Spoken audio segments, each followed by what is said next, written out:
Well, hello. I am here today with Audience Town, my good friends at Audience Town. My name is Melissa with Built for the Future. And Audience Town is a new, exciting product that's come onto the market and into our space. So I'm pretty excited to talk with these guys and understand more. So maybe we should start with a little bit about each of you, because this is not your first rodeo. Like, you've done some other things in your lives. So would love to hear just a little bit about your background. Yeah. Sure. Christine, you want to go first? Of course. So, Christine Blackledge, know many of you probably. Melissa and I go way back. Prior to joining Audience Town in July, I was with BDX for almost 15 years. So a super long time in this industry, and it was such an easy, natural, great fit to join Audience Town. So really super excited to be here. Prior to that, I managed the real estate team at Dallas Morning News. Prior than that, I was at Realtor.com. So I don't want to say how many years I've been in this industry because it would be too telling of my age, but a long time. Yes. Yeah. Seasoned. You're very seasoned. Yes, seasoned. Yes. Yes. And how about you, Ed? I'm Ed Carey, the founder and CEO of Audience Town. I started Audience Town about 5 years ago now, a little longer than that, 5.5 years ago. Started my career also selling real estate ads and magazines in New York City.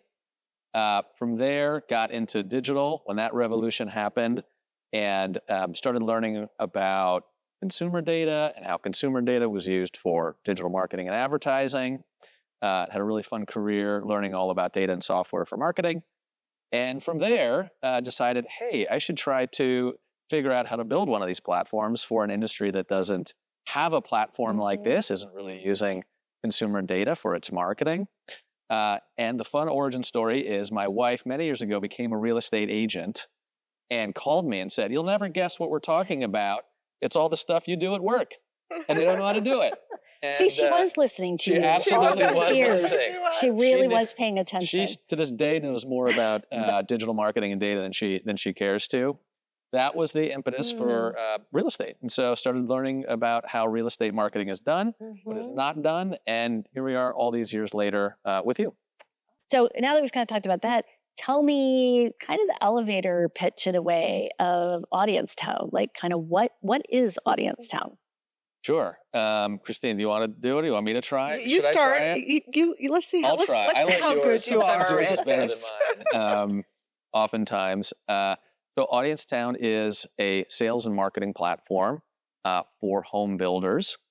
Some of our customers think of us as kind of a Google Analytics type product built for real estate, professional grade analytics. It primarily provides home builder marketing sales teams with insights about consumers. We're powered by consumer data, so large scale consumer data, actual people data. What do people want to live in? Where do they live now? When might they be moving? So lots of rich insights. There's marketing automation tools in there. You can use the data to power some of your marketing. And then finally, and probably most significantly, our marketing performance tools, which includes home sales attribution, where you can actually do things like you saw yesterday at the event here, take an actual home sale and trace it all the way back to that first marketing touch point. So it's really insights, automation, and then performance tools. Nirvana. I mean, Nirvana. Yeah. And all pre-form fill, right? So that's the secret. That's kind of the secret sauce right there. Yeah. And when we tell builders that, well, first thing what happens is so many times, you'll be in a meeting, you start to talk to a builder, and you know what's going through their mind, right? They're saying, yeah, I have all of this. I have all of this, right? Every single time. And it's like, you know what? You have some of it. You don't have all of it. And I'm going to show you what's possible. And I promise by the end of this meeting, you're going to say, wow, I can't believe it's even possible. How is it possible? Where does this come from? How can you do this, right? Because what we offer, it's similar to Google Analytics in some aspects. We do some things that Google Analytics does. But where it gets really exciting is where Google Analytics stop, right? Or Looker or some of these other CRMs. It's where they stop, how deep we could go. Again, all pre-form fill.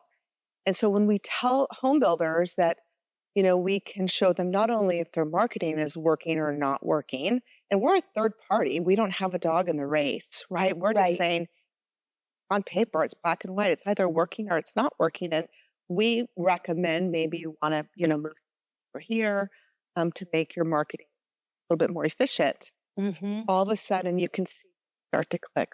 Absolutely. And I do think, I mean, I'm a big fan, obviously. I mean, I'm not stalking you quite yet, but I mean, close. But to me, it's the holy grail. And it's this elusive piece that I think we've needed for a long time. I'm not sure we were quite ready for it. So I'm not sure if you were ready 5 years ago, the industry would have been as receptive. But I think we're so now steeped in so much information and reports from different advertisers and different providers. And I used to always preach, you've got to normalize that. You've got to bring it all into one place to determine the ROI. But that's hard, as you know. I mean, you've got a whole platform around it. So it's been this elusive holy grail. And now I've, listened to you talk and you're on the panel. I see the light bulbs going on with the builders in terms of, and it's almost like it's too good to be true, right? Like, really, I can actually have a platform that gives this to me.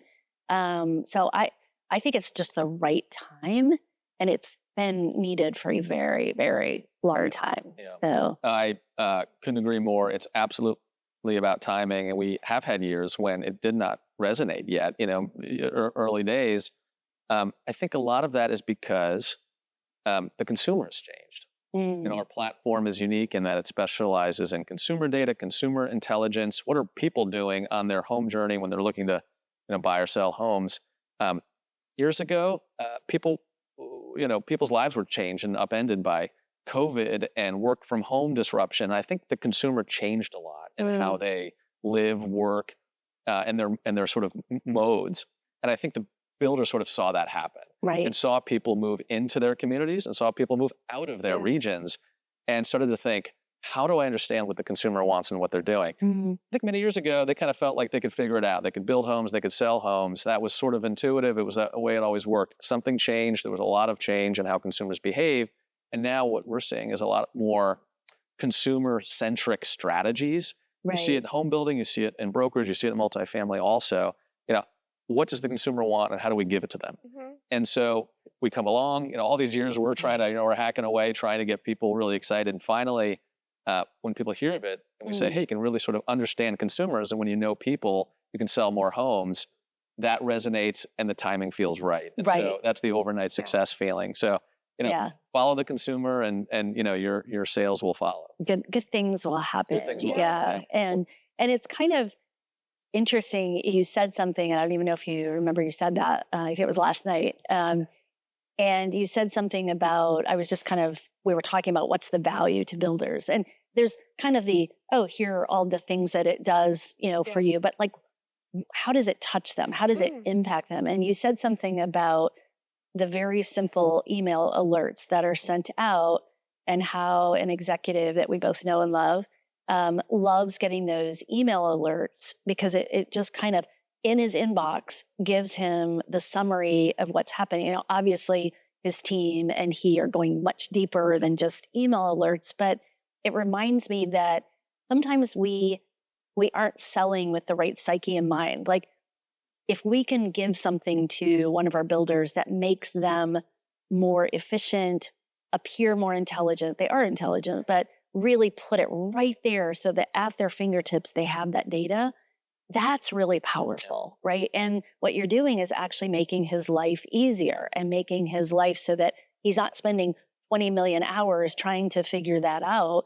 You served it up to him. And I think sometimes we forget in a selling cycle that it is about how do we make that person's job easier and how do we make them better and how do we make them actually perform better? Because we could vomit a ton of data and stuff all over him, but that doesn't necessarily make it easier, right? He's getting now, he gets an email weekly into his inbox that just tells him all about his customer. Here's what your customer is doing. Here's who they are. Here's how they've changed. Here's their timing. Here's how they like your community or don't. Here's how, the images on your website resonate with this demographic or not. I mean, right into his inbox, delivered right from our platform every week. So that's a powerful new thing. Yes. For executives to now receive, and they really like those Right. features of it. It really changes things. Well, Yeah. and there's a lot of use case fun studies that we do, right? So there is a national builder that uses Audience Town, has for a while, and through the data, she saw that 65% of the people looking at their homes were dog owners, right? Sounds low. Sounds low, right? So we even have like, do they own a fish, right? But 65% were dog owners. So one of their options was to build this dog shower in the mudroom. And so she immediately took that data that she saw, she changed up her creative, put some dogs in the pictures, and people walking their dogs on the trails, and then started advertising the dog shower in the mudroom as an upgrade, as an option, right? All of a sudden, people started coming and saying, what about that dog shower? How much is that? Bringing their dogs to the model center. Oh, they must be dog friendly. And it was a game changer. Right. Total game changer. They were like the Subaru of the home building industry. Yes. Everybody has a dog, in the car. Yeah. Well, I love another one, a little bit more into the data. I remember you talking about a builder who was generating a ton of leads, but the sales just weren't dropping through, right? And in olden days, we would just go beat up on the sales organization. And then the sales organization would say, well, those leads are crap. And then marketing would say, no, you're crap. Like, a really elegant conversation, a dialogue we've had. But you help them understand, because you could append with that specific customer data, you help them understand, you're attracting a lot of people. They can't afford your homes. You're attracting the wrong demographic, the wrong market. And they could have gone years beating themselves up and chasing the wrong root cause or lack of sales. But that ability to know, I've got to change up where I'm marketing or how I'm marketing. And I don't think it's about finding bad advertisers or, anything like that. It's not nefarious. It's just more about what's working. That's right. And giving you data on why it's working. The old way would be, something's not working. Our expensive homes aren't selling. We should do more marketing. Right. That's the old way. We must spend more. Do we need more ads? Do we need to pay more for clicks? Do we need to spend more on signage? The new way is, it's not working because we know that the people looking at the houses don't want that. They can't afford them. Right. Now you have data, and for the same amount of money or even less budget, you can say, why don't we change the pictures and the messaging, and that will resonate, and we don't have to spend more money on marketing to sell the homes.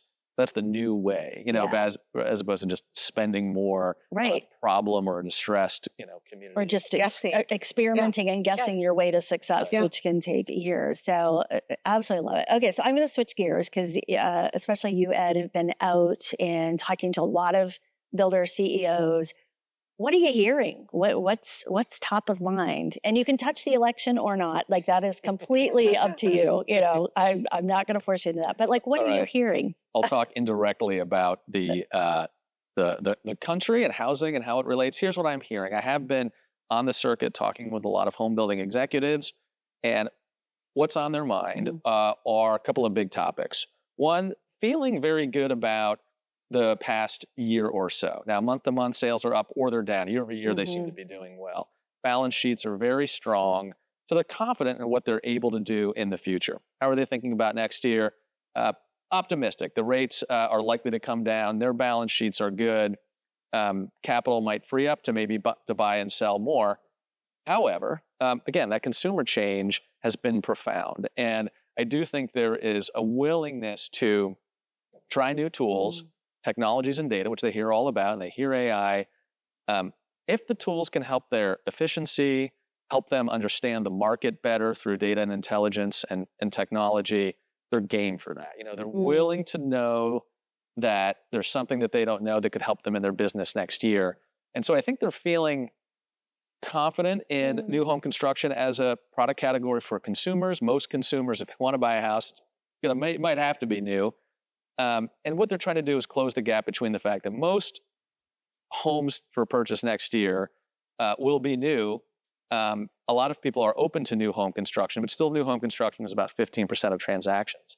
But they're trying to figure out, new home construction is 30% of listings. It's 15% of transactions. I have an opportunity to sort of just sell more homes if I can. And with the election, what we have is certainty, one way or the other, and you see that in the markets. And I think with that certainty, they can start to say, okay, consumers have certainty. They're going to move now. There's been a lot of sideline. Mortgage rates might be coming down, hopefully, maybe around the 6% mark is what I'm hearing from some experts. And then if we're able to build more, then we can sell more. So let's go find where those consumers are. So I think there's a sense that they're willing to try new tools next year to capitalize on these sort of secular trends. And I think with the election done, they have more certainty to sort of go execute their plans and are feeling like if people want to buy a house, it's probably going to have to be. Yeah. All right. Good. Yeah. So they'll be unstuck. I think they're feeling unstuck. They're unstuck feeling, and they'll probably feel better once this year's in the bag. A lot of fiscal years are happening. New years are starting now, and I think they're feeling good about next year. Oh, good. Yeah. Good. All right. Well, so one more question for you, Christine. When you go talk to builders, yes, and you talk about Audience Town and what it is, what's some of that initial response that you get back? So most of it is just wow. Wait, and you'll go through a demo, and you'll see them looking and like closer at the screen, and like sometimes they'll say, "Wait, can you just back up? Can you just go back to?" So they're paying attention. That's good. Paying attention. And all of a sudden, like the questions start coming in. How can you even do this? And where does this come from? And who's gathering all this data? And a lot of questions like that. And some people will say, "Well, can I just do this on my own?" It's like, yes. Well, I guess you could. With many years, lots of heartache, and data. If you want to be a technology company, really build an app. Incredible data and technologists, you can certainly do it. But actually, what I say is, this is probably kind of wrap it up. I say, technically, I guess you could. But even if you were to go to all these different data sources, gather the data, from these 100 different sources, then you have this all. Then you have to have an engine. We call them Wingin, right? To plug everything in, that spits it all out in one cohesive, nice way. Right. And that's where the work is, right? Yes. That's the hard part. And that's why we are a patent pending proprietary platform. All right. Well, this has been a great full session with you all. It's great. And that's a wrap. I'll talk to you later. Thank you. Thank you.